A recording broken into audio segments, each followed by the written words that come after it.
65 ವರ್ಷದ ವೃದ್ಧೆಯ ಮೇಲೆ ಯುವಕನೊಬ್ಬ ಲೈಂಗಿಕ ದೌರ್ಜನ್ಯವೆಸಗಿರುವ ಘಟನೆ ಚಿಂತಾಮಣಿ ಸರ್ಕಾರಿ ಆಸ್ಪತ್ರೆ ಬಳಿ ಆಗಸ್ಟ್ 21ರ ಮಧ್ಯರಾತ್ರಿ 12:40 ಸಮಯದಲ್ಲಿ ನಡೆದಿದೆ.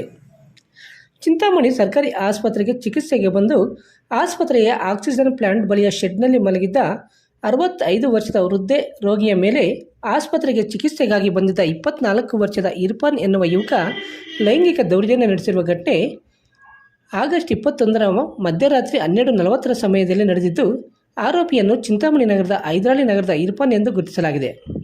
ಇನ್ನು ಲೈಂಗಿಕ ದೌರ್ಜನ್ಯಕ್ಕೆ ಒಳಗಾಗಿ ಅಸ್ವಸ್ಥಳಾಗಿರುವ ವೃದ್ಧೆಗೆ ಚಿಂತಾಮಣಿ ತಾಲೂಕು ಆಸ್ಪತ್ರೆಯಲ್ಲಿ ಚಿಕಿತ್ಸೆ ನೀಡಲಾಗುತ್ತಿದೆ.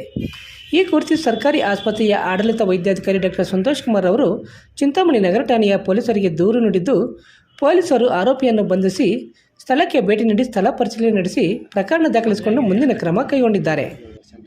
ಇನ್ನು ಘಟನಾ ಸ್ಥಳಕ್ಕೆ ಚಿಂತಾಮಣಿ ಉಪವಿಭಾಗದ ಡಿವೈಎಸ್ಪಿ ಮುರಳೀಧರ್ ಹಾಗೂ ಚಿಂತಾಮಣಿ ನಗರ ಠಾಣೆಯ ಆರಕ್ಷಕ ವೃತ್ತ ನಿರೀಕ್ಷಕ ವಿಜಯಕುಮಾರ್ ಅವರು ಭೇಟಿ ನೀಡಿ ಸ್ಥಳ ಪರಿಶೀಲನೆ ನಡೆಸಿದ್ದಾರೆ.